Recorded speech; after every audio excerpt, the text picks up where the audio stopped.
घंटे में स्वागत है आपका। मैं हूं योगेंद्र। आप देख रहे हैं हमारी खास पेशकश घोषणा पत्र।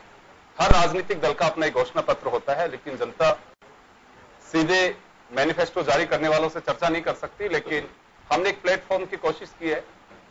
हमारे साथ गुलाबी नगर जयपुर के कुछ प्रबुद्ध लोग अलग अलग सेक्टर से जुड़े हुए हैं। उनके अपने को सवाल होंगे और पूर्व विधायक और भाजपा की सीनियर लीडर हैं, प्रदेश की स्पोक्स पर्सन है अलका सिंह जी, वो उनका सीधा जवाब देंगी। और जन टीवी का एक प्लेटफॉर्म है। हमारे साथ इस वक्त जो जुड़े मेहमानों में हैं, जय सिंह जी कोठारी हैं, जाने माने आर्थिक विश्लेषक हैं। फूलचंद जी हमारे साथ जुड़े हैं, किसानों के लिए लंबे समय से संघर्ष कर रहे हैं। मेमुना नरगिस हमारे साथ हैं, जो आर्किटेक्ट हैं। शालिनी जी हमारे साथ हैं। बाबूलाल गुप्ता साहब व्यापार वर्ग से जुड़े हुए हैं। राजेंद्र सिंह जी राजस्थान पुलिस सेवा के पूर्व अधिकारी हैं और अलका बत्रा जी हमारे साथ में हैं। सभी का स्वागत है। आप लोग सवाल कर सकते हैं। पहले अलका सिंह जी अपनी बात कहेंगी इस मैनिफेस्टो को लेकर के, जो मोटा बीजेपी को लगता है कि हम गेम चेंजर के रूप में इस तरह से देश में आगे बढ़ रहे हैं। क्या खास बात है मैनिफेस्टो की, अलका सिंह जी बताएंगी। फिर अपने सवालों के आपसे आप सवाल पूछ सकते हैं और मैम जवाब देंगे। जी देखिए, हमारा जो मैनिफेस्टो है, जैसा कि हमारे माननीय प्रधानमंत्री जी ने कहा, राष्ट्रवाद इसकी प्रेरणा है, अंत्योदय दर्शन है और हम सुशासन का मंत्र लेकर आए हैं। इसमें हमारा मानना है, आप देखिए हमारी घोषणा पत्र और दूसरे पार्टियों के घोषणा पत्र में मुख्य अंतर तो उनके जो हेडिंग है उसी से हो जाता है।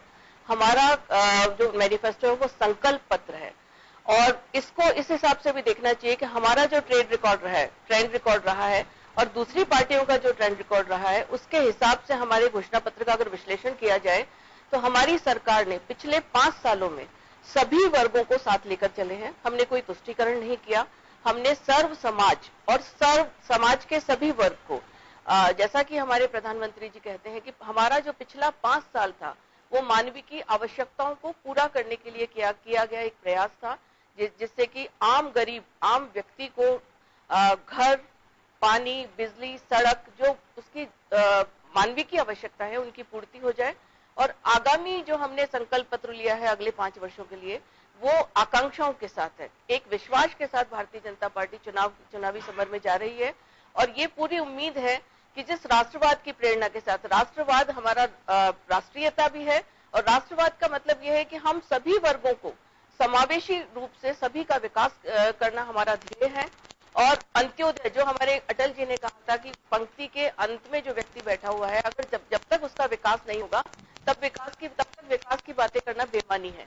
हमने कोई इसमें नारे नहीं दिए। हम निश्चित रूप से वो विजनरी और प्रैक्टिकल डॉक्यूमेंट लेके आए हैं जो हमारे जो 5 साल के पिछले काम है उनके आधार पर भविष्य की हमारी जो कार्य योजना है वो उसका दर्पण है हमारा एक संकल्प पत्र। जी, अब आप सवाल पूछ सकते हैं।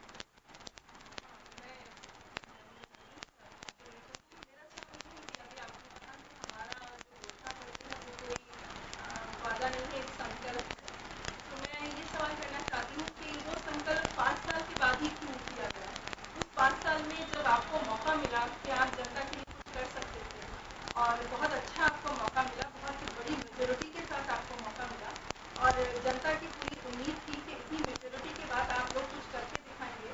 तो वो संकल्प इलेक्शन के दौरान क्यों हो रहा है, वो पहले क्यों नहीं? देखिए, संकल्प से सिद्धि हमारी पहले भी लाइन थी और ये संकल्प आकांक्षाओं की पूर्ति के लिए है, आवश्यकताओं के लिए। आप देखिए, हमने व्यवस्था की प्रधानमंत्री आवास योजना के अंतर्गत 2.5 करोड़ घर बनाए।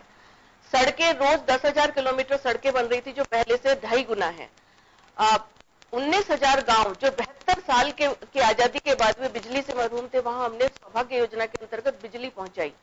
फूड सिक्योरिटी एक्ट हम लेकर आए और हमने उज्ज्वला योजना के अंतर्गत माताओं और बहनों को 8 करोड़ 400 सिगरेट का धुआं वो एक दिन में लेती थी, 8 करोड़ हमने गैस कनेक्शंस दिए।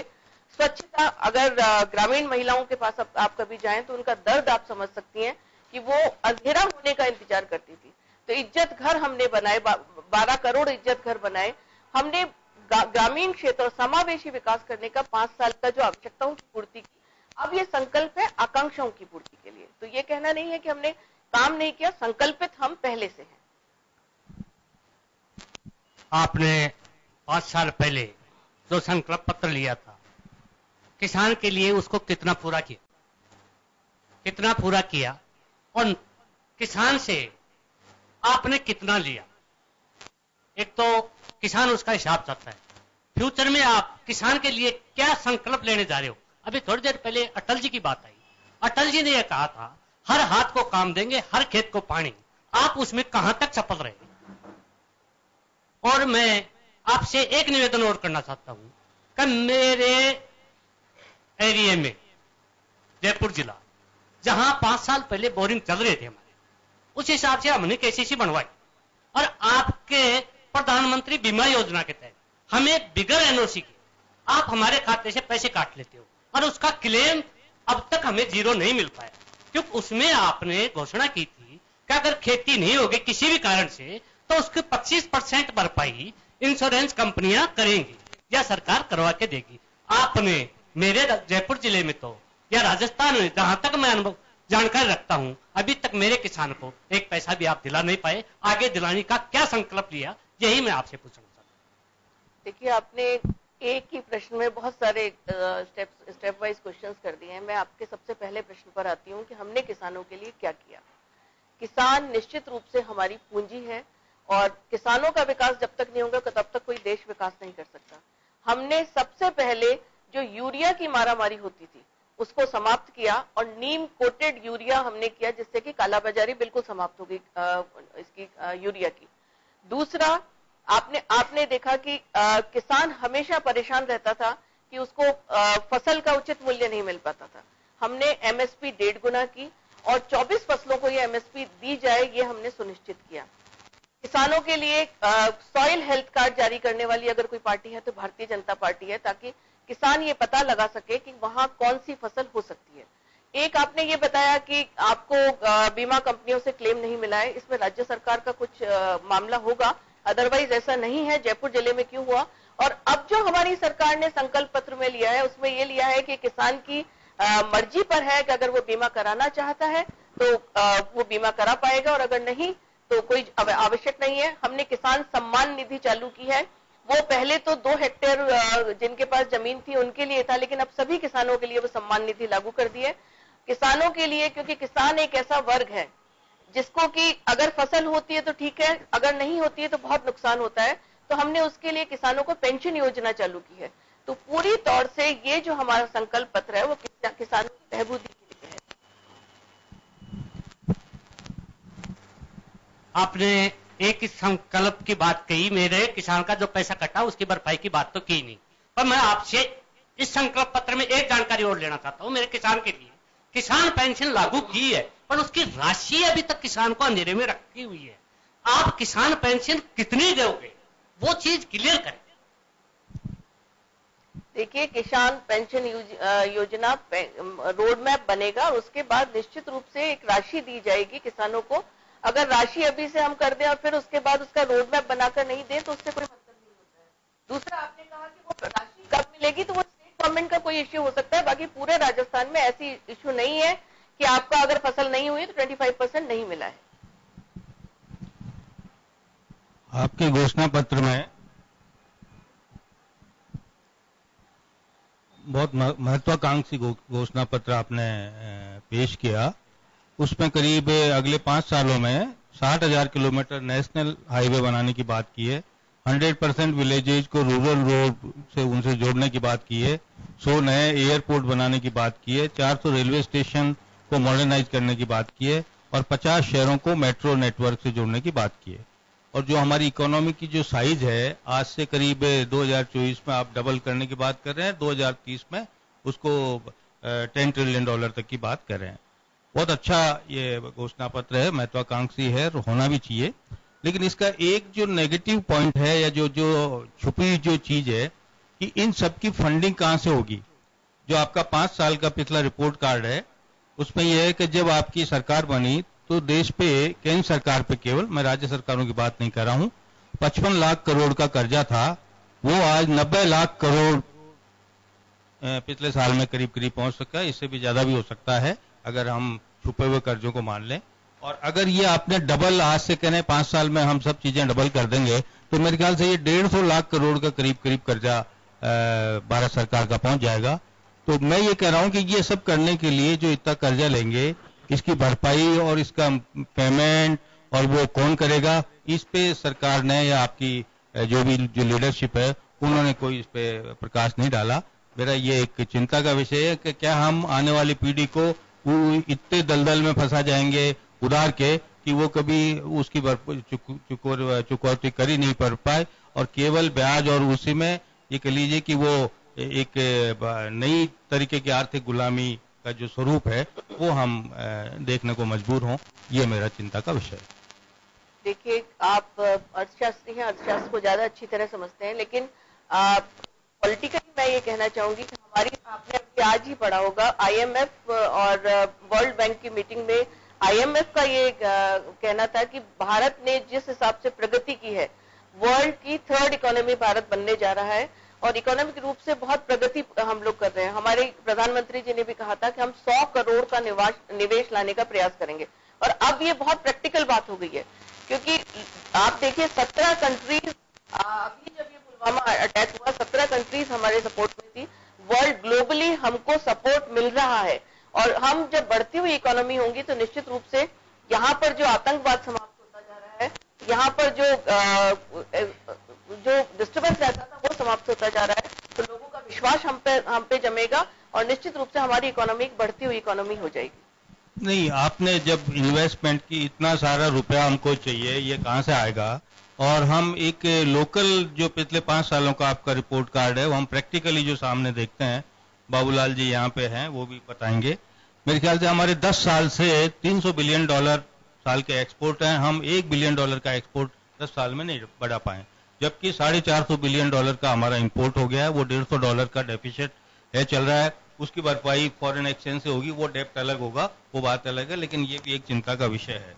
दूसरा, मेक इन इंडिया प्रोग्राम जो आपके प्रधानमंत्री जी ने घोषित किया था वो मेरे ख्याल से अब कोई बात नहीं करता, वो करीब टाइफिस हो चुका है, उसकी कोई उपयोगिता या कोई प्रैक्टिकल धरातल पे नहीं उतरा है। जितने हम राज्य सरकारें हैं या केंद्र सरकारें इन्वेस्टमेंट के सबमिट करती है उनमें 10% भी ये कह लीजिए कि उनका इम्प्लीमेंटेशन नहीं होता, वो भी सब फेल साबित। तो कुल मिला के न तो हमारे रोजगार के अवसर पैदा हो रहे हैं, न हमारे कोई प्रोडक्टिविटी का कहीं दिख रहा है। हम जिस आदमी नहीं कमा सकता वो कर सकता, उसको पेंशन देके बिना काम का या बिना उसको बना रहे हैं।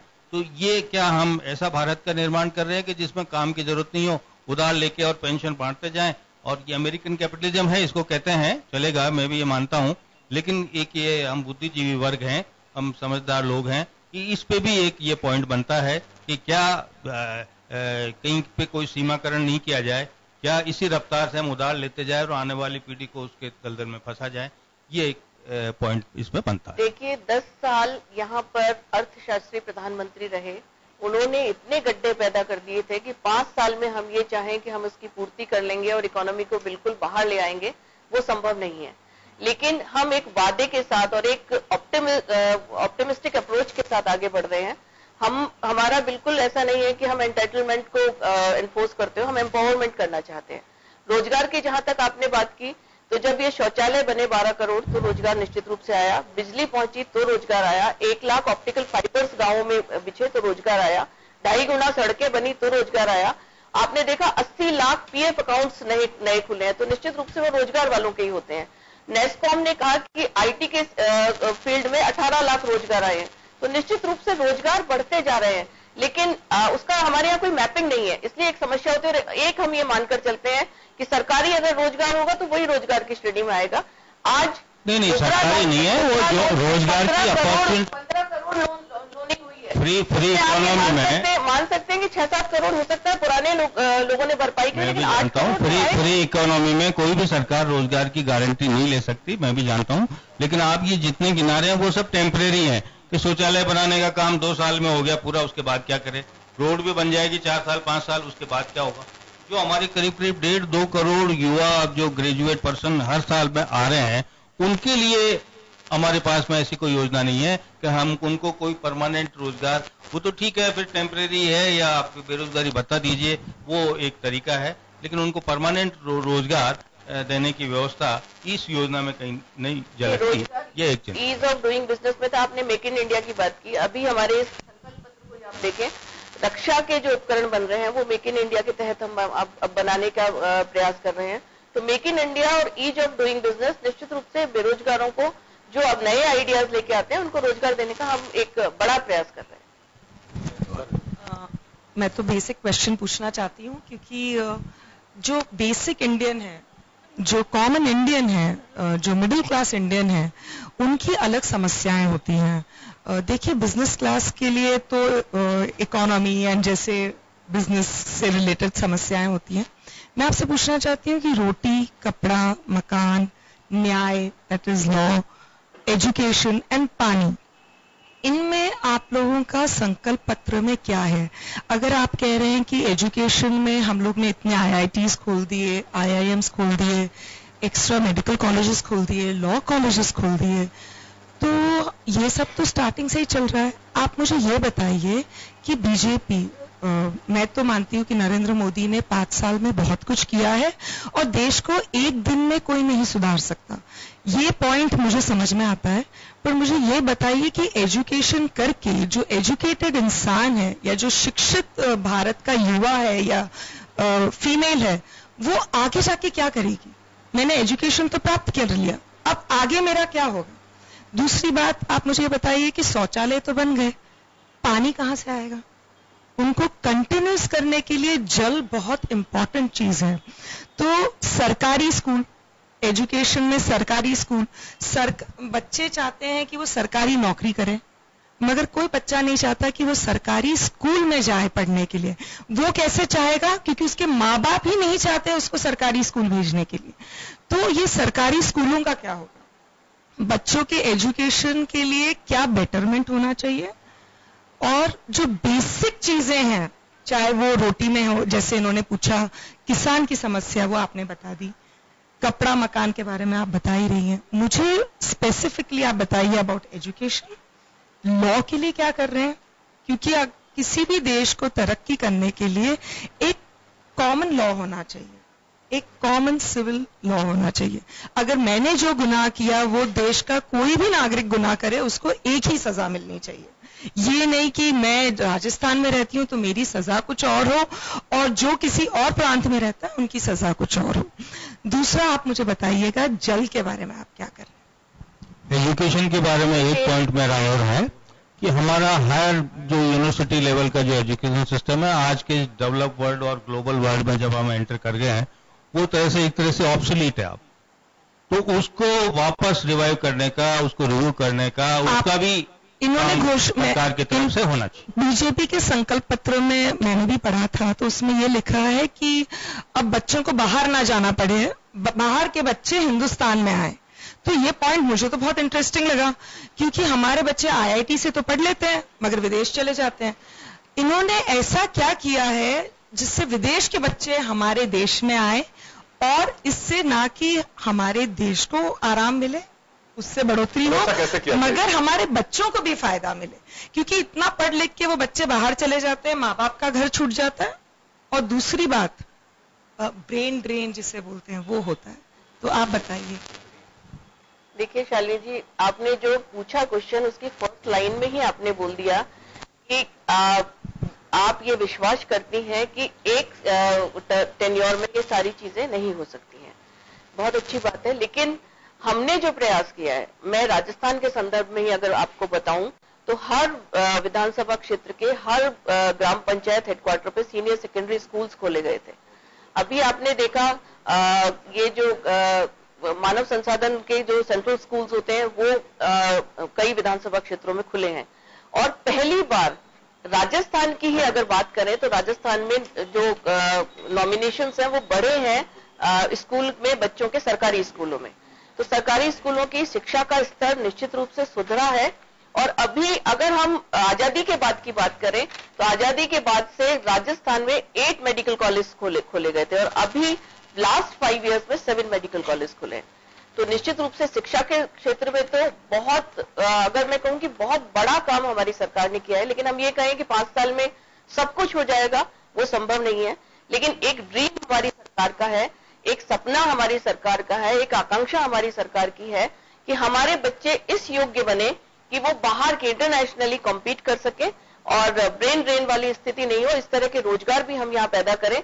हमारे यहाँ पर एजुकेशन के साथ साथ एक आजीविका मिशन और चालू की है, क्योंकि एजुकेशन हमें वो मेकॉले वाली एजुकेशन है। अभी एजुकेशन सिस्टम को एकदम से हम आमूल चूल परिवर्तन नहीं कर सकते। मेरा एक छोटा सा सवाल अलका जी यहाँ पे, आप लोगों ने 2014 के मैनिफेस्टो में एक अनाउंसमेंट किया था कि जीडीपी का 6% हम एजुकेशन पे खर्च करेंगे, और अभी जो रिपोर्ट आई है उसमें है 2.7% टोटल आप लोग खर्च कर पाए उसका। तो ये इतनी कॉलेज और ये सब, ये बात सही है अनाउंसमेंट के साथ साथ, क्योंकि पैसा खर्च होता है वो कहीं दिखता है इंप्लीमेंटेशन में, लेकिन 2.7% केवल पैसा जीडीपी का हम एजुकेशन पे खर्च कर पाए। वो दिसंबर तक का डेटा है, आप उसके बाद का डेटा देखेंगे तो उसमें निश्चित रूप से बढ़ोतरी है। ये पार्लियामेंट, अभी पार्लियामेंट जो सेशन फरवरी में एक्चुअली मैं बता रहा हूँ क्या होता है योगेंद्र जी, कि अभी हम जो भी चीजें लेकर आते हैं उसका रिजल्ट थोड़ा सा आने में समय जरूर लगेगा। और इसके अलावा अगर हम ये कहें कि 100% हमने कोई गोल अचीव कर लिया है, तो वो किसी भी राज्य में संभव नहीं है, क्योंकि मशीनरी तो वही है, काम तो आपको उसी मशीनरी से लेना है ना। तो उस मशीनरी को इस लायक बनाना, इतना टाइट उसको करना, और जब डिलीवरी गवर्नमेंट देने लगेगी, डिलीवरी जब हायर लेवल से होने लगेगी, तो वो जो तबका है वो भी डिलीवरी देने लग जाएगा। तो हम ये कभी नहीं कहते कि हमने 100% टारगेट अचीव कर लिए, लेकिन बहुत कुछ हम टारगेट के पास पहुंचे और इसका हमें फक्र है। लेकिन मेरा तो निवेदन ये है कि ठीक है, ट्रेड और इंडस्ट्री के लिए इस संकल्प पत्र में कुछ समझ लीजिए कि आवश्यकताओं की पूर्ति करने की कोशिश की गई है, परंतु सीधा सीधा एक प्रश्न है कि पूरे इंडिया के तो 7 करोड़ व्यापारी, और राजस्थान की बात करें तो यहाँ के 3.5 लाख। वो व्यापारी आज की स्थिति में अपनी आत्महत्याएं करने के लिए उतारू हो रहे हैं। ऐसी छोटी इंडस्ट्रीज जो धीरे धीरे, मतलब जैसे समझिए 27.5 लाख इंडस्ट्री है, वो बिल्कुल खत्म हो गई। आज उनका कुछ है ही नहीं। हम रोजगार की बात करते हैं, हमारी एक छोटी एमएसएमई, एक इंडस्ट्री मिनिमम 300 आदमियों को रोजगार देती है। जब इंडस्ट्री नहीं रहेगी तो रोजगार किस बात का रहेगा? तो एक प्रश्न तो ये रहा कि इस संकल्प पत्र में इन सब के लिए क्या किया जाएगा। दूसरा मेरा ये निवेदन है कि जैसे रोड की आप बात कर रहे हैं, मैं तो छोटी सी एक जगह देखता हूं कि जयपुर से दिल्ली, क्योंकि यहीं जाने का काम पड़ता है मेरा तो, और वो रोड जो ऐसी है कि 3-4 बार तो मेरे गाड़ी के एक्सल टूटे हैं, और माननीय गडकरी साहब कई बार आकर के उसमें अनाउंस कर गए कि ठेकेदार जी ने ये कह दिया और मैंने इंस्ट्रक्ट कर दिया, और आज की तारीख तक भी पूरे 5 साल में हम 250 किलोमीटर रोड जो एक राजधानी से दूसरी राजधानी को जोड़ती है उसे मुकम्मल नहीं कर पाए। और तीसरी बात मैं कहता हूं क्यों है, क्योंकि हमें दर्द इसलिए होता है कि ट्रेड और इंडस्ट्री सीधी सीधी यातायात से जुड़ी हुई रहती है। अगर यातायात जितना सुगम होता जाएगा, ट्रेड उतना ही सुगम होता चला जाएगा, इंडस्ट्री उसी तरह से फल फूलेगी। यही बात मैं एक्सपोर्ट के लिए भी करता हूं कि एक्सपोर्ट हमारे यहाँ के देखिए गारमेंट, क्या डिमांड थी, कितनी डिमांड थी, आज धीरे धीरे खत्म हो रही है। हैंडीक्राफ्ट हमारा खत्म हो रहा है। हमारा सोने के बने हुए आभूषण जो बाहर जाते थे उसमें निरंतर तरक्की होनी चाहिए थी, वो आज कम होते जा रहे हैं। हमारी एग्रीकल्चर जो प्रोडक्ट्स थे वो धीरे धीरे डिमांड बढ़ी थी, वो खत्म होती जा रही है। एग्रीकल्चर में ये हुआ कि 40 लाख टन दालें हम आयात करते थे, वो बड़ी बढ़िया बात ये रही कि वो 240 लाख टन जो आवश्यकता थी उसके हिसाब से हमारी पूर्ति होने लग गई, पर फिर भी हमने 10 लाख टन बाहर भी भेजा और 10 लाख टन वापस भी मंगाया, तो ये रहा। परंतु इसमें तेल का फिर वही रेशियो बढ़ गया, 1 करोड़ 45 लाख टन से बढ़कर के 1 करोड़ 65 लाख टन पे पहुंच गया। अब जो तेल की यहाँ की इंडस्ट्री थी, सारी इंडस्ट्री मैश हो गई, और एक ले दे करके जो अडानी वहां बैठा हुआ है रिफाइनरी लगा करके, या 2 इंडस्ट्रियल स्टोर हैं, बस वो पनपते जा रहे हैं। तो क्या इस संकल्प पत्र में यह आवश्यकता नहीं थी कि ऐसी इंडस्ट्रीज को हम पनपाएं जो हमारी इस भारत की इकोनॉमी की बैकबोन है? हमें कर्ज इतना नहीं लेना पड़े, जैसे साहब अभी बता रहे थे कि भाई कर्ज बराबर बढ़ता जा रहा है, और इससे अगर ये सारी व्यवस्थाएं की गई तो मुझे पता नहीं हर आदमी वो 15 लाख रुपए जो घोषणा पूर्व में की गई थी भाषणों में, वो भाषण वापिस कर्जदार हो जाएगा। उतना ही हर नागरिक उतना कर्जदार हो जाएगा। और हमारे जो बच्चे हैं वो धीरे धीरे बेरोजगार, चाहे आप बेरोजगारी भत्ता दीजिए या नहीं दीजिए, बेरोजगारी के लिए आप कुछ भी कीजिए, परंतु जब तक उसको काम नहीं देंगे। अब रही बात शिक्षित वर्ग की, शिक्षा में आपने बहुत कुछ किया है और शिक्षा के कारण, परंतु ये देखिए कि आपकी इकोनॉमी को बूस्ट करने के लिए एक बार जवाब दिलवा दूं मैं। एमएसएमई को लेकर के बड़ी चिंता की बात है। एक बात नहीं, जवाब अभी आप एक पास रखिए, फिर आप क्रॉस क्वेश्चन कर सकते हैं। एक बार एमएसएमई को लेकर के बड़ी चिंता की बात है, लोग पूछते भी हैं कि एमएसएमई का क्या होगा। देखिए, उससे पहले में शालिनी का एक क्वेश्चन का आंसर रह गया था, पानी के बारे में इनकी चिंता थी, और वो वास्तव में बहुत बड़ी चिंता है, क्योंकि पानी एक ऐसी चीज है जिसको हम पैदा नहीं कर सकते। अटल जी के समय में हमने नदियों को जोड़ने की हम स्कीम लेकर आए, लेकिन कांग्रेस की गवर्नमेंट आई और इनका कोई विजन नहीं था, वो चीज वहीं खत्म हो गई। अब जल बोर्ड को और जल मंत्रालय की घोषणा इस संकल्प पत्र के अंदर है, और पुनः वही चीज हम चालू करेंगे, और अगर वो चीज फलीभूत हो गई तो निश्चित रूप से पानी की समस्या जो हमारे राजस्थान, मध्य प्रदेश इधर है, वो समाप्त हो जाएगी और किसानों को भी उससे फायदा होगा। एमएसएमई की जहां तक आप बात कर रहे हैं, आप बड़े उद्योगपति हैं, आपने एक सड़क की बात की है दिल्ली से लेकर जयपुर तक की, ये समस्या कांग्रेस गवर्नमेंट की, ये पिछले 10-15 साल की समस्या है।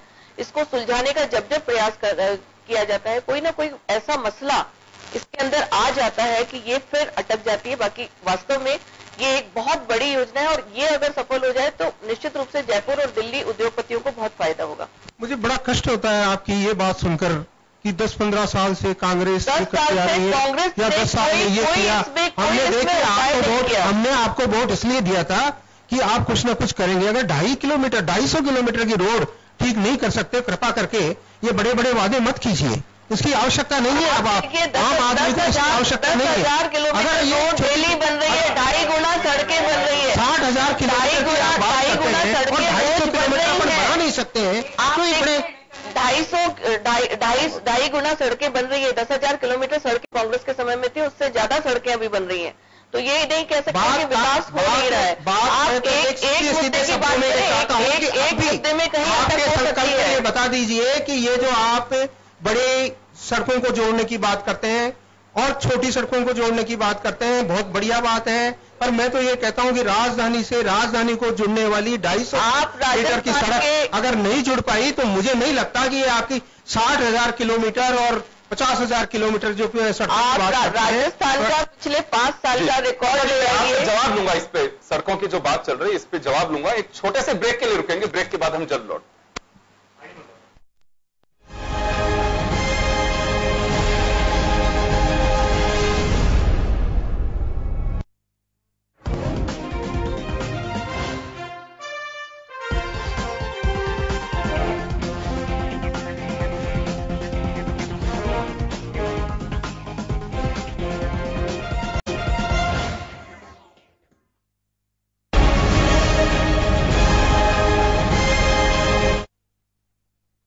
खास खबर बात कर रहे हैं हम घोषणा पत्र, और उसमें आज है भाजपा का घोषणा पत्र। बाबूलाल जी के जो सवाल थे उसको लेकर के हम बात कर रहे थे। एक तो सड़क की जो बड़ी प्रॉब्लम है, आप लोगों ने कहा कि हमने 27 किलोमीटर एवरी डे सड़कें बनाई है, नेशनल हाईवेज, पहले 12 किलोमीटर पर डे था ये। और दूसरा एक मेरा भी छोटा सा सवाल होगा, काफी सारी योजनाओं का जवाब अभी तक बीजेपी के पास में सिर्फ एक ही है कि 70 साल से, दूसरा पूर्ववर्ती 10 साल के। तो ये सब चीजों से आपको लगता है कि आप एक मतदाता पहले हैं, मेरे ख्याल में उसके बाद में एक पार्टी की लीडर हैं, ये कोई आम आदमी से संतुष्ट हो सकता है कि जवाब में ये है कि हम 5 साल 10 साल पहले और उससे पहले के जो 7 साल है, केवल जवाब जो ये आता है इससे?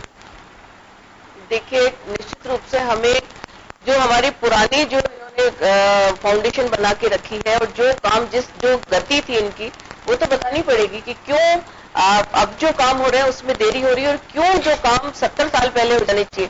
क्या 19,000 गांवों को बिजली नहीं मिल जानी चाहिए थी जो बिजली आज हमने दी? क्या स्वच्छता मिशन के अंतर्गत जो हमको टॉयलेट्स बनाने पड़ रहे हैं वो 72 साल तक देश में ऐसा होना चाहिए था? क्या उज्ज्वला योजना के अंतर्गत जो हमने 8 करोड़ कनेक्शंस दिए हैं, ये नहीं, तो ये सारे काम हो जाने रहा है, क्योंकि देखिए पब्लिक ने आप पे यकीन किया, तभी तो आपको चांस दिया। अगर एमएसएमई सेक्टर के लोग अगर अभी वर्तमान में आप लोगों को तकलीफ नहीं बताएंगे या सड़क जो बनी हुई है, नितिन गडकरी साहब का मुझे बहुत अच्छे से ध्यान है कि वसुंधरा जी का 1 साल का कार्यकाल जब पूरा हुआ था तो जनपद पे उन्होंने कहा था कि जून तक मुझे 6 महीने का वक्त दीजिए, इस सड़क को मैं बिल्कुल चालू कर दूंगा। और गडकरी साहब खुद 6 घंटे तक जाम में फंसे रहे गुड़गांव के पास में। तो क्या वास्तव में चिंता का विषय नहीं? 5 साल में तो आई थिंक कि 200-250 किलोमीटर हाईवे बनाने में मुझे नहीं लगता कि एक नया हाईवे खड़ा नहीं हो सकता, जबकि इतना टोल टैक्स आ रहा है, पब्लिक को परेशानी हो रही है। 2 कैपिटल्स को जोड़नी ये बड़ा चिंता का विषय है। ये एमएसएमई और सड़क 2 की मैं जानना चाहूंगा आपसे। देखिए, खड़ा क्यों नहीं हो सका? ऐसा नहीं है कि हुए नहीं है। 10,000 करोड़ सड़कें, 10,000 किलोमीटर सड़कें एवरी ईयर बन रही हैं और बहुत सारा विकास भी हो रहा है। लेकिन हमें पिछली चीजें बतानी तो पड़ेंगी कि क्यों नहीं इन्होंने करी। जो काम हम अभी जिसके लिए जवाबदेह है, और 72 साल से जो काम नहीं हुए वो 5 साल में सारे काम हो पाए, वो संभव नहीं है। हम एक विजन लेकर 250 किलोमीटर सड़क को हम इतनी काबिलियत भी नहीं दिखा पाए कि 250 किलोमीटर सड़क को हम जो कहें कि 1 साल में बना देंगे, 6 महीने में बना देंगे, 1.5 साल में बना देंगे, 5 साल तक चली गई। अब फिर वो की वही स्थिति। देखिए, अब आखिर हम क्या करें? उसकी प्रोजेक्ट रिपोर्ट आप देखिए, उसकी प्रोजेक्ट रिपोर्ट पे है कि देखिए, आपकी प्रोजेक्ट रिपोर्ट नहीं देखेगा। देखिए, काम आप कागजों में मत समझाइए व्यापारी को। प्रोजेक्ट रिपोर्ट व्यापारी कागज तो रोज बनाता रहता है। व्यापारी तो बढ़िया कागज कोई नहीं बनाता। खाते और कागजों पे आपका काम चलता है, तो कागज तो आपको देखने पड़ेंगे कि नहीं। प्रोजेक्ट रिपोर्ट से पहले सर मैं बोलना चाहूंगी, अभी बाबूलाल जी ने जो बात की है, मैडम ऐसा है, कोई प्राइम मिनिस्टर या चीफ मिनिस्टर कहीं विजिट करने आता है तो कई किलोमीटर सड़क इमीडिएट बन जाती है आधे घंटे में, कई किलोमीटर्स। तो फिर ये 250 किलोमीटर की सड़क बनाने में 5 साल में क्या एक्सक्यूजेस ढूंढ रहे हैं हम?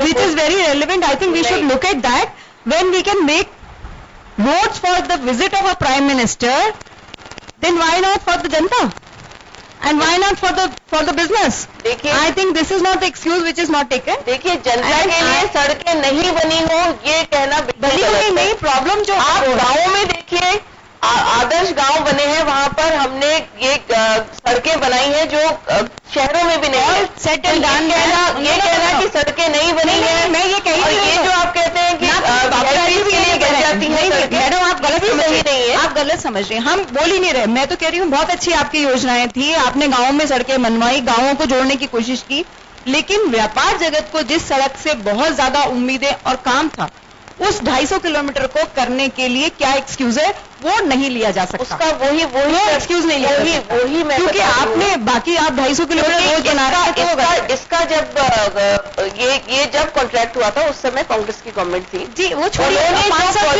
उनको 6 साल में एक्शन नहीं ले सकते, इनको इतना राजस्थान में जाएगा। तो वो जो रिपोर्ट मिनिस्टर ने तो पूरे प्रयास किए ना। आप देखिए, हमारे मिनिस्टर ने तो जयपुर से लेके मथुरा तक सड़क बनवा दी, मान लिया करौली तालपुर तक की सड़कें बनवा दी, सड़कें बनवा दी, नहीं संभव ही नहीं थी सड़कें। फॉर्चुनेटली उस प्रॉब्लम को सॉर्ट आउट करने की भी बात कर रहे हैं, लेकिन क्या है कि वो जो बीजेपी स्टेट में भी और सेंटर में फिर वो कोर्ट का मसला अटक जाता है। तो हमने ये प्रयास किया कि वो आपसी बातों से अगर वो काम हो सकता हो तो उसको बातें करते करते 5 साल निकल गए। लिमिट की बात है, उसकी टाइम लिमिट थी 2011 जी बिल्कुल, और उसके 2019 वही उस सड़क को पूरा नहीं होने की वजह से उस टाइम के सड़क मंत्री को मैं उसी लोकसभा क्षेत्र से आपसे उस सड़क को लेके हमने 3,33,000 वोटों से हराया। दुर्भाग्य से आज वही सड़क हमारी समस्या है। क्या कारण है? क्या उस सड़क से हमारे लोकसभा क्षेत्र से कितनी बार वोट लेना चाहते हो? देखिए, 2011 में सरकार किसकी थी? उस सरकार ने एक्सटेंशन दिया, मैं वही तो बता रही हूँ। कागजों में जैसे उनको हमने दवाई किया और आपको राज दिया, लेकिन वो जो समझौता कर गए, वो जो कागजों पे कर गए, उसके बाद क्या करें? एक सवाल राजेंद्र, अलका जी और राजेंद्र जी, अलका जी का सवाल, अलका जी का। मेरा ये सवाल है मैम, मैं I appreciate the way ladies के लिए, हम गाँव की रूरल महिलाओं के लिए जो भी गैस से लेके और टॉयलेट तक, और वो भी वो पानी के बिना टॉयलेट वाली कहानी, I don't want to repeat it, but I really appreciate the vision and I am personally happy with what our last 5 years is done. ठीक है, वो हम चल रहे हैं धीरे धीरे. आप कह रहे हैं उम्मीदों का अपना मैनिफेस्टो है, बट महिलाओं की स्थिति पे हमने क्या किया? सबसे बड़ी बात इस मैनिफेस्टो में भी देखिए, सबसे पहले तो वो 33% रिजर्वेशन वाला अटका पड़ा है. वो एक बहुत बड़ा मुद्दा है जो 5 साल में मैं शॉक्ड हूं. जिस तरह से हमने स्पीडली काम किया है उसमें हमने कुछ भी नहीं किया. आप टिकट देने की बात पे आइए तो हमारी महिलाओं का रिप्रेजेंटेशन ही नहीं है, चाहे वो बीजेपी की गवर्नमेंट हो चाहे कांग्रेस की गवर्नमेंट हो. महिलाओं को 4 टिकट 3 टिकट 25 में से दे दिए. What is this? वो और रिजर्वेशन बेसिकली. और फिर दूसरी चीज जो मैं इत्तेफाक रखती हूँ वो है वुमेन एंटरप्रेन्योरशिप. पहले तो वुमेन को रिप्रेजेंटेशन ही नहीं है, फिर वुमेन एंटरप्रेन्योरशिप के ऊपर स्पेशली हमने क्या किया? गांव की महिलाओं को गैस का चूल्हा पकड़ा दिया और वो पकड़ा दिया और ये कर दिया, सब कुछ ठीक है, it's okay. But what about the entrepreneurs? हम लोग काम करने के लिए, कुछ भी बिजनेस खोलने के लिए जाना चाहते हैं जिसमें कि लोगों को रोजगार मिले.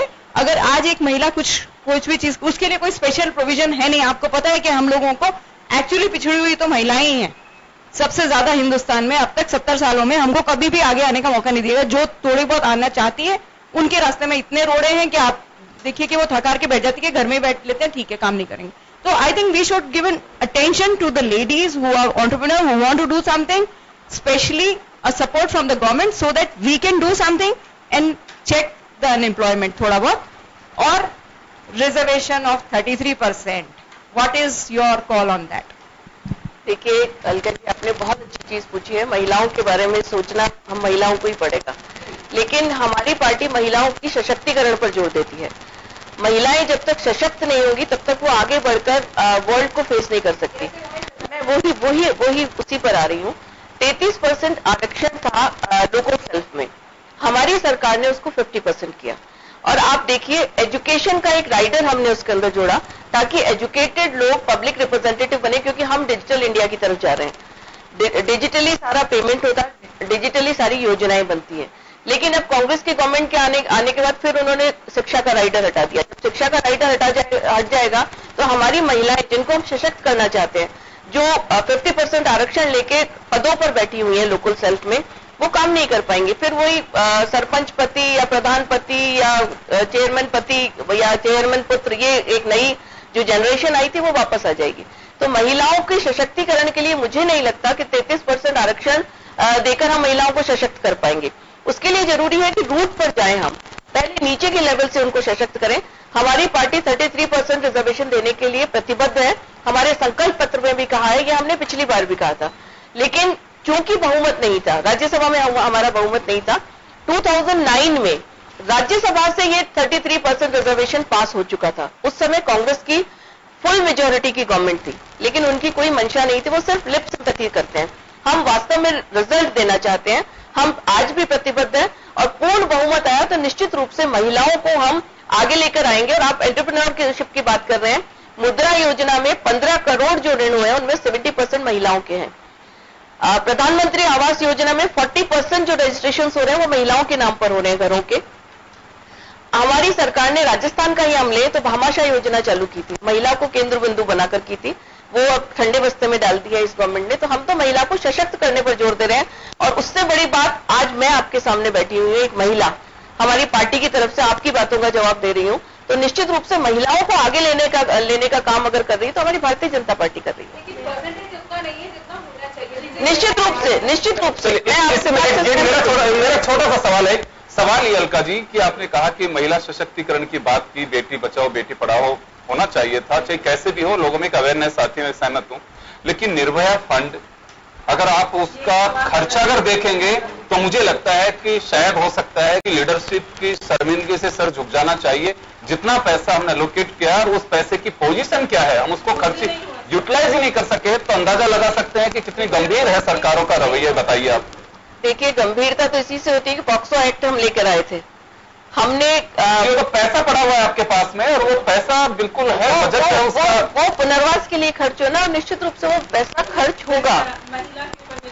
और आपके समाज के लिए तो 3 तलाक से छुट्टी दिलाने वाली हमारी राजेंद्र जी का सवाल है जी. मैनिफेस्टो में तो पुलिस के आधुनिकीकरण के बारे में वर्णन किया है. तो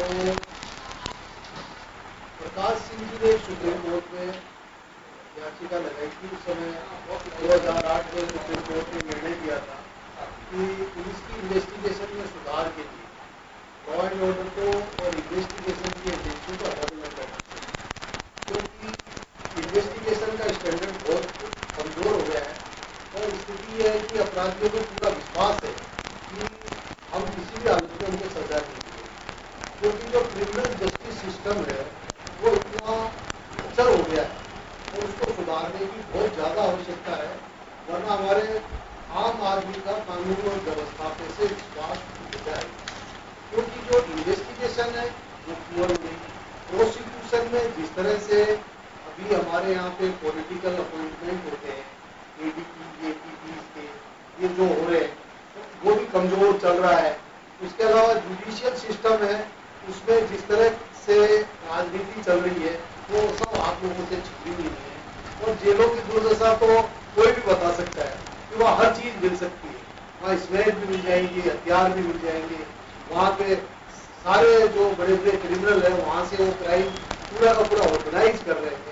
तो ये जो हमारा क्रिमिनल जस्टिस सिस्टम है इसमें कोऑर्डिनेशन बढ़ाने का और इसको सुधार करने का क्या आप लोगों ने इसमें एक योजना बनाई है, क्योंकि ये अब आम आदमी की जरूरत है, आम आदमी की आवश्यकता है। पहला सवाल तो मेरा पुलिस के आधुनिकीकरण, दूसरा सवाल है सीमा पार से जो आतंकवाद और नक्सलवाद जो हो रहा है उससे जुड़ा हुआ। अभी 2 दिन पहले ही आपके भीमा मंडावी जो भारतीय जनता पार्टी के विधायक थे, 4 लोगों के साथ थे, उनकी नक्सलवादियों ने हत्या की। अभी 2 दिन पहले ही आपके किश्तवाड़ के अंदर आरएसएस के प्रचारक थे, उनकी हत्या कर। तो आतंकवाद अभी खत्म नहीं है। हम ये नहीं कह सकते कि आतंकवाद और नक्सलवाद पे काबू पा लिया, तो उसके लिए हमारी क्या कार्रवाई? देखिए, आप पुलिस के आदमी हैं और अंदर की सारी चीजें आपसे बेहतर कोई नहीं जानता, लेकिन आपको ध्यान हो पुलिस एक्ट भी हम भैरव सिंह जी के समय पर लेकर आए थे। पुलिस सुधार के बहुत सारे काम उसके अंदर हुए थे और अब पुलिस के आधुनिकीकरण और पुलिस को और ज्यादा किस तरह से पुलिस बिना भय के काम कर सके और एक पॉजिटिव अप्रोच के साथ काम कर सके, वो एक कार्य योजना हमारी संकल्प पत्र में है। लेकिन लॉ एंड ऑर्डर स्टेट का विषय है और आपने देखा कि पिछले 110 दिन या 120 दिन हुए सरकार को आए हुए, लॉ एंड ऑर्डर की क्या पोजीशन है राजस्थान में। महिलाओं के मंगलसूत्र तक सुरक्षित नहीं है। एटीएम पहले तो तोड़ते थे, अब उखाड़ के ले जाते हैं। राजभवन में हो रहे थे क्राइम निरंतर बढ़ता जा रहा है और इसमें केंद्र और राज्य दोनों मिलकर कुछ नहीं करेंगे तब तक नहीं हो सकता। इंडिया पे जाएं नहीं, जब तक केंद्र और राज्य दोनों मिलकर नहीं करेंगे तब तक पुलिस में सुधार की इतनी गुंजाइश नहीं है। लॉ एंड ऑर्डर तभी सुधर सकता है जब राज्यों की मंशा भी सही हो। दूसरा, आप कह रहे हैं सीमा पार, हमने स्मार्ट फेंसिंग की व्यवस्था चालू की और दूसरी पार्टी का जो घोषणा पत्र अगर आप पढ़ेंगे तो उसके अंदर तो आर्म्ड फोर्सेस को जो सुरक्षा दी हुई है उसको भी समाप्त करने की बात की जा रही है। उसके अंदर ये बताया जा रहा है कि इससे जुड़ा लॉ एंड ऑर्डर से जुड़ा मेरा एक सवाल है। सवाल मेरा नहीं, कुछ लोगों को हमने दिन में कुछ मैसेज किए थे तो उनके अपने सवाल है। उनका एक बात कहना है कि इलेक्शन से पहले बीजेपी का राम मंदिर का एजेंडा, धारा 370 को खत्म करना, 35A को खत्म करना, ये कॉमन सिविल कोड, इनकी जो बात की जाती है ये इलेक्शन से पहले ही क्यों? क्योंकि 5 साल में चाहती गवर्नमेंट तो इस पे कुछ वर्क हो सकता था, जो तीनों पे ही कोई काम नहीं हुआ। देखिए, सबसे पहले राम मंदिर कोर्ट में है अभी, सब जुडिस मैटर, और उसके अंदर सबसे ज्यादा रोड़ा अगर कोई अटका रहा है तो वो कांग्रेस ही अटका रही है। उन्हीं के लोग हैं जो वकील बनकर वहां चले जाते हैं। आज अगर कांग्रेसियों से पूछें तो क्या वो सुप्रीम कोर्ट के जजमेंट को मानने के लिए तैयार है? वो इस मामले में तो सुप्रीम कोर्ट को भी क्वेश्चन करने चले जाते हैं। भारतीय जनता पार्टी की सरकार प्रतिबद्ध है राम मंदिर बनाने के लिए और निश्चित रूप से रामलला का भव्य मंदिर बनेगा। दूसरा आपका क्वेश्चन, नहीं, सुप्रीम जो सब्जुडाइज होता है, सब्जुडाइज मैटर होता है, उसके अंदर सरकार नहीं कर सकती। और अगर हम उसके अंदर फिर आप ये कहें कि हम संसद में पास करके कर देते तो फिर वो आपके जो ये अवार्ड वापसी वाले गैंग है, जो टुकड़ा टुकड़ा गैंग है, वो आगे आ जाती। ये तो मोनोपोली कर रहे हैं, ये तो बिल्कुल तानाशाही कर रहे हैं। इसलिए हम रूल ऑफ लॉ को फॉलो करने वाले लोग हैं। दूसरा आपने क्या पूछा था?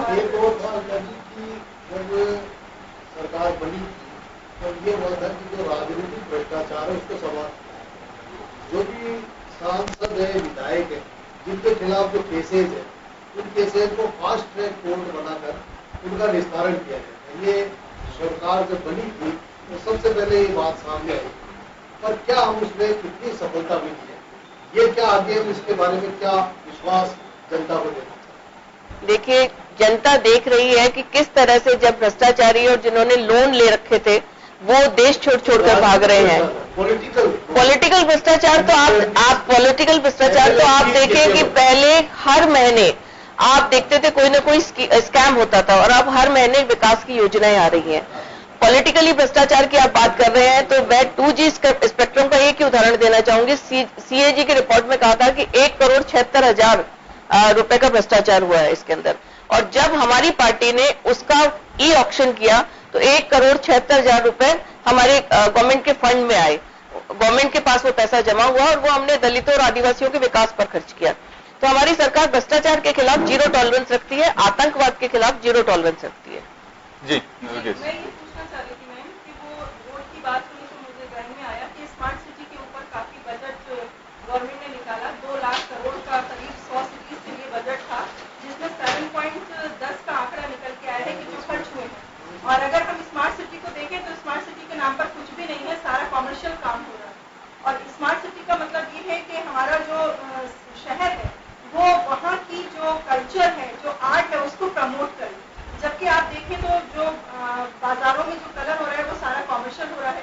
पहले खमीरा होता था और वो खमीरा कोई भी नहीं करवा रहा है, सब लोगों ने कॉमर्शियल कलर्स करवाए हैं।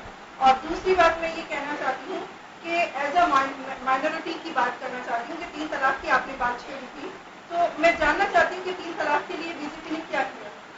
3 तलाक बिल बीजेपी ने पास कर दिया था, लेकिन वो राज्यसभा में पास नहीं हो पाया, लेकिन मेजॉरिटी नहीं है हमारे साथ प्रॉब्लम ये है कि मेजॉरिटी नहीं है। अगर मेजॉरिटी होती तो निश्चित रूप से न्याय मुस्लिम महिलाओं को जरूर मिलता। मुस्लिम महिलाएं जिस दर्द से गुजरती हैं उस दर्द को सिर्फ भारतीय जनता पार्टी ने समझा है। मैडम, मेजॉरिटी नहीं है, इसके लिए भी तो एक ही कारण है कि महिलाओं की समस्याओं को महिलाएं नहीं है, रिप्रेजेंटेशन तो बढ़ाए, तभी तो सारी रिप्रेजेंटेशन खड़ी होंगी औरतें और बाकी सारे आदमी होंगे।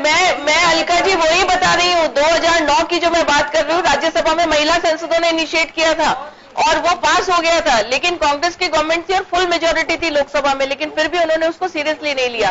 ये राजनीतिक इच्छा शक्ति की जरूरत है इसके अंतर्गत। राजनीतिक इच्छा शक्ति नहीं होगी तब तक ये नहीं हो सकता।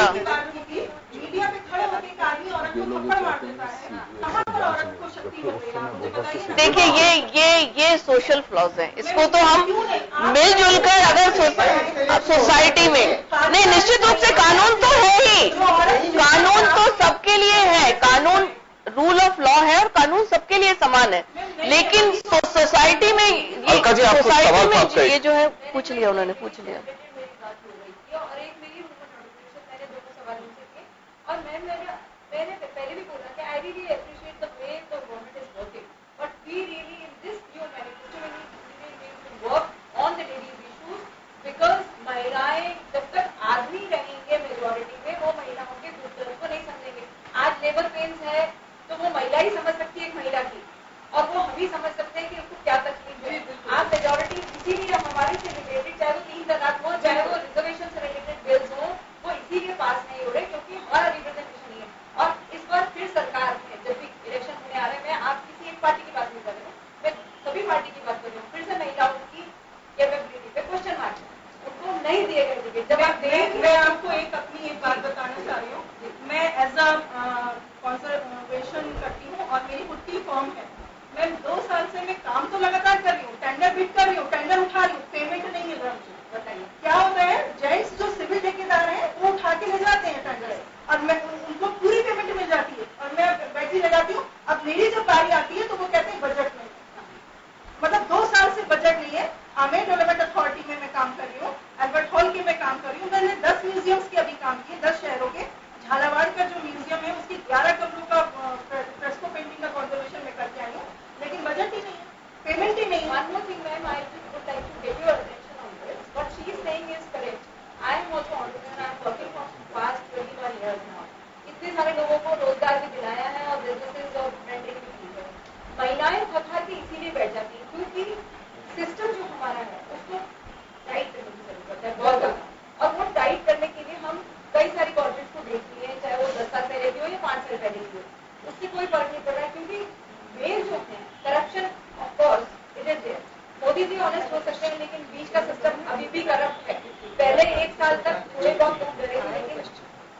8 महीने खत्म होते होते वापस सिस्टम आ गया, बल्कि डबल हो गया। और जैसी इनकी समस्या है वैसी सारी महिला एंटरप्रेन्योर की समस्याएं हैं। कोई भी प्रोजेक्ट रिपोर्ट लेके जाती है, प्रोजेक्ट पास नहीं होता है, कोई ना कोई प्रॉब्लम होती है, गलत तरीके से उनसे बिहेव किया जाता है, तो वो सरकार की पहचान। तो आप जो वुमेन एम्पावरमेंट की बात कर रही हैं, practically it is not at all done and the corruption is more in the urban area. चलिए, समय बहुत कम है, समय कम है। एक बाबूलाल जी और एक जयसिंह जी कुछ पूछ रहे हैं अभी। आपने सही कहा, ये करप्शन वाला जो है ये इसमें संकल्प पत्र में कुछ आना चाहिए था। ये ऐसी इतनी बड़ी प्रॉब्लम है, ये day to day lifestyle हम जो है उसमें डे टू डे हम भोगते हैं, तो इसके बारे में और सरकार को भी पता है, आए दिन छापे पड़ते हैं, वो पढ़ते हैं, तो इसके बारे में हम कोई रणनीति लाएंगे, कुछ लाएंगे। करप्शन के बारे में तो जीरो टॉलरेंस है। आपने देखा अभी कितना, अभी मध्य प्रदेश के मुख्यमंत्री के जो एड्स है उनके पास कितना खुला पैसा मिला है। और जहां तक आप महिलाओं की नहीं कह रहे हैं, बिल्कुल सही है, लेकिन इसमें सोसाइटी, अब सिर्फ पॉलिटिकल अप्रोच से नहीं होगा, सोशल अप्रोच भी हमको देखनी पड़ेगी। Man made society, I am sorry to say, और उसमें जब तक घर से हमको सपोर्ट नहीं मिलेगा, जब तक मेल सपोर्ट नहीं करेगा, निश्चित रूप से हमको परेशानी आएंगी। लेकिन अगर महिलाएं एकजुट हो जाएंगी तो वो कुछ भी कर सकती है। सवाल होते वो पूछ लीजिए। मैं ये निवेदन कर रहा हूँ कि एफडीआई जो है ये पूरे जितने भी बीजेपी के लीडर्स थे, सब इंक्लूडिंग बड़े बड़े लीडर्स, इसमें सुषमा स्वराज जी थी, राजनाथ सिंह जी थे, हमारे साथ खड़े होकर के इन्होंने कहा था कि हम एफडीआई नहीं लाएंगे। और आज एफडीआई इस कदर आ गई है कि मेरा जितना भी छोटा छोटा व्यापारी है वो कहाँ बेच रहा है, वो मजोटा क्या है, वो फ्लिपकार्ट, वो फला ले गया, वो फला ले गया, पता है बैठा है बेचारा। मतलब ऐसी अंध मची हुई है कि छोटा छोटा व्यापारी, मेरे ख्याल से अगर ये स्थिति रही आपके संकल्प पत्र में इसके बारे में कुछ भी नहीं कहा गया है, तो ये बहुत बड़ी विडंबना हो जाएगी और एक बहुत बड़ा ऐसा समझ लीजिए कि देश के लिए जो चुनौती है उसमें इसको संभाल। आखिरी सवाल है, जवाब दे दीजिए। देखिए, छोटे व्यापारियों के लिए तो अभी पेंशन योजना तक हमारी सरकार ने चालू की है, लेकिन आप कह रहे हैं वो लेना नहीं चाहते, लेकिन पेंशन वो कहते हैं नहीं, ये आज की निश्चित रूप से परेशानी है कि ये जो एफडीआईज आ रही हैं और ये इसमें लूट भी बहुत है। ऐसा नहीं है कि बिल्कुल इसके बारे में भी कानून बनाने की जरूरत है और हमारी सरकार निश्चित रूप से जो उन्होंने संकल्प किया है उसको पूरा करने के लिए संकल्पित है। चलिए, मैं माफी चाहूंगा, समय बहुत कम है क्योंकि बहुत बड़ा मैनिफेस्टो है, बहुत सारे इश्यूज हो सकते हैं, लेकिन समय का अभाव है, हम यहाँ रोकना चाहेंगे। और खास खबर में आज हमने कोशिश की है कि घोषणा पत्र में कुछ इश्यूज ऐसे हो सकते हैं जो पब्लिक के बीच में जनरल चर्चा में आते हैं, वो बीजेपी नेता से पूछा जाए। अलका सिंह जी ने हमें वक्त दिया, उसके लिए बहुत बहुत शुक्रिया। आप सभी का बहुत बहुत शुक्रिया। दीजिए इजाजत, नमस्कार।